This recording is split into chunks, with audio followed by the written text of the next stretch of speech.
So in this video, I'm going to go over how you do your week 6 and week 7 argumentative essay assignment. And so basically there are two ways in which you can write your argumentative essay.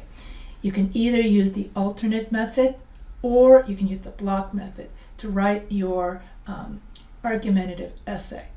And so I already went over the block method, but I'm going to go over both these two ways involve different ways of inserting your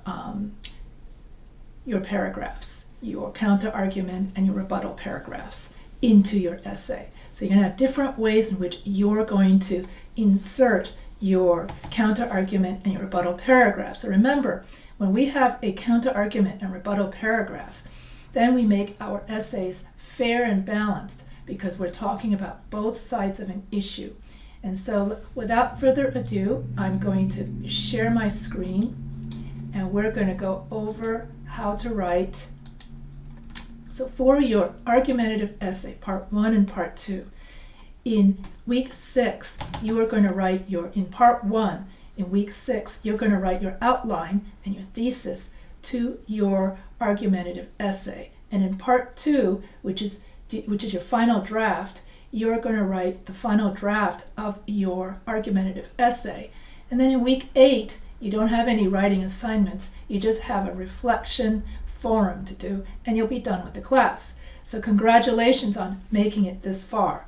So there are two ways to write your argumentative essay. You can write your essay using the alternate method or the block method. So this is the alternate method. So in the introduction, first you have a sentence, which is the hook, which grabs the reader's attention. Then 5 background sentences to give your thesis statement context. Your thesis statement is the main idea of your essay, and your thesis statement should have topic, opinion, reason 1, reason 2, reason 3. And so let's say that my thesis statement is smoking causes lung cancer, throat cancer, and stomach cancer. And so in your alternate method, you would state the counter argument, the rebuttal, and the reason, all in one sentence. So first you have your counter argument. In other words, you have your counter argument, and then you state your rebuttal. So I'm going to repeat it again so that you know it cold. So you're going to put in your counter argument, you're going to put in your rebuttal, and you're going to put your reason 1, all in one sentence. Some people think that vaping is harmless. So that's the counter argument because that's what the other side thinks. Because the smoker emits water vapor and not smoke to non-smokers. So this whole first part is what the other side thinks. So that whole first part is the counter argument. And now you're going to pivot to your rebuttal. However, in reality, the water vapor in vaping cigarettes causes lung cancer. And then what you're going to do in the rest of this is you're going to talk about how smoking causes lung cancer. That's reason 1. So after you write this so the first part, so let me repeat this, counter argument, what the other side thinks. Some people think vaping is harmless because the smoker emits water vapor and not smoke to non-smokers. That's the counter argument, the other side. Now you write your rebuttal as you pivot. However, in reality, the water vapor in vaping causes lung cancer. So here I pivoted to my argument, to my thesis statement, and reason 1. So that's known as the alternate method, is when you include everything in one paragraph. So the rest of this paragraph will talk about how smoking causes lung cancer. So 5 to 7 sentences about that. Then you're going to state the other side again. You state your rebuttal and you state reason 2. There should be a reason 2. It should not be reason 3. There you go. So here you have reason 2.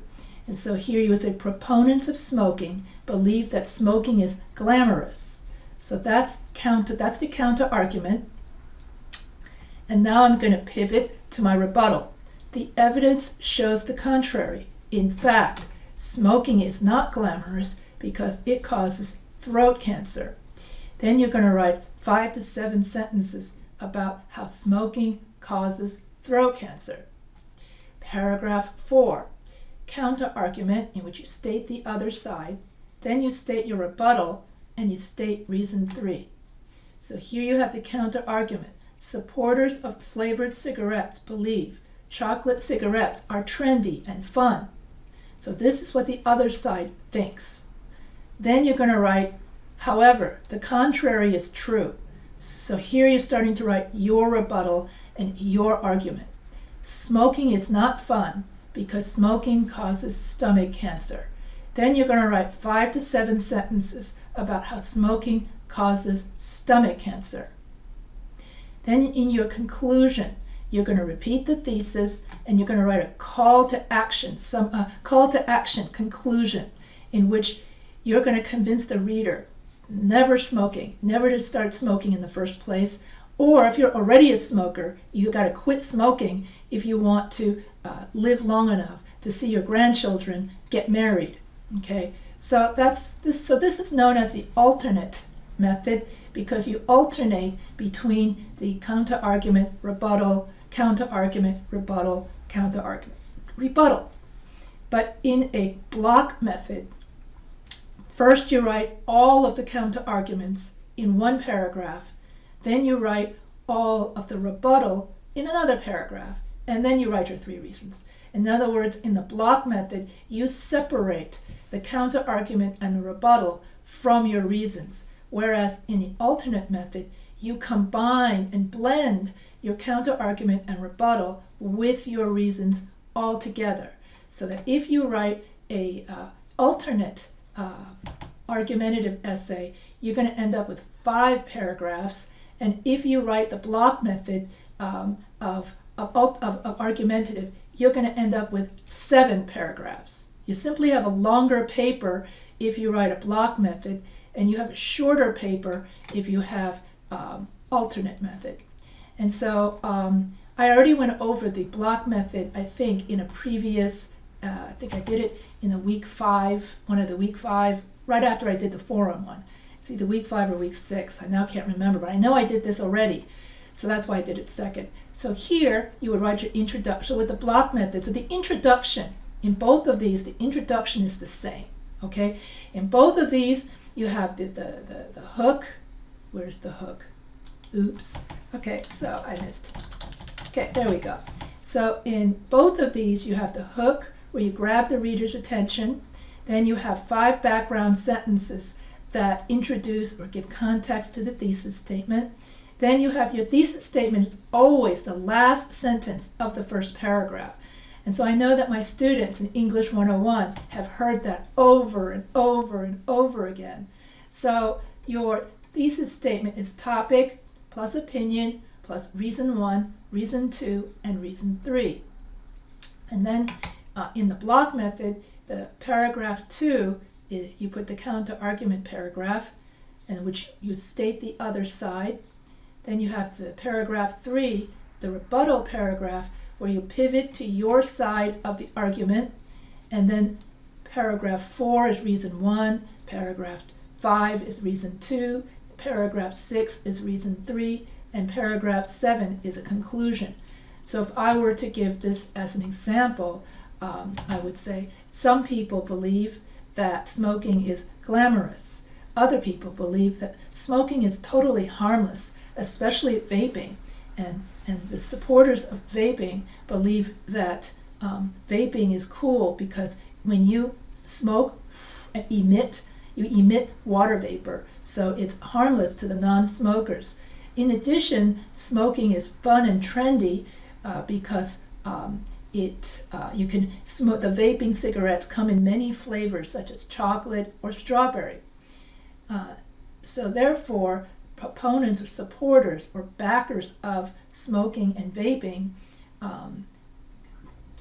contend that smoking is harmless, fun, and trendy and glamorous. Okay, so that's the background. That's the counter argument. Okay, that's the counter argument paragraph, 5 to 7 sentences. Rebuttal. However, in reality, or the contrary is true. Now, in a previous video, which I can't remember which one, I gave you a whole list of ways in which you can pivot to the other side. The contrary is true, or the truth of the matter is, or nonetheless, nevertheless. There are many different ways of pivoting, and so that you start to pivot to in your rebuttal, where you point out the weaknesses in the other person's argument. And so you would pivot. However, in reality, smoking causes lung cancer, throat cancer, and stomach cancer. And then you write a total rebuttal paragraph where you would write basically smoking is not glamorous. It's not vaping is dangerous because vaping, you can get addicted to vaping because the vaping cigarettes have nicotine, just like regular cigarettes. And nicotine, as we all know, causes lung cancer. It destroys your lungs, and it destroys your nose and your nasal cavity, your throat, and your stomach. So anyway, so that's becomes your rebuttal paragraph. And then you start to write smoking causes lung cancer, smoking causes throat cancer, smoking causes stomach cancer, and then your conclusion. And in both cases, you have a call to action conclusion. So both of them have the call to action conclusion. So in both of these methods, the introduction and the conclusion are the same. The only difference is where and how you insert the counter-argument and the rebuttal paragraphs into your body paragraphs. That's the difference. There's a third way, but I'm going to save that for, I'm going to do that later. The third way is putting it, but it's too short and it's too simple for you guys. I think I'm going to teach it to my English 101 class. So you guys get the more complicated, two different complicated methods of writing argumentative essay, because you are the more advanced writing class. So I'm going to teach you the hard stuff. Yeah. So if you have any questions about how the two ways of writing your argumentative paragraph, you can always email me. So I'm stopping share. So I hope you now understand the two ways in which you can write an argumentative essay for your week 6 and week 7 assignments. So if you have any questions, you can feel free to email me.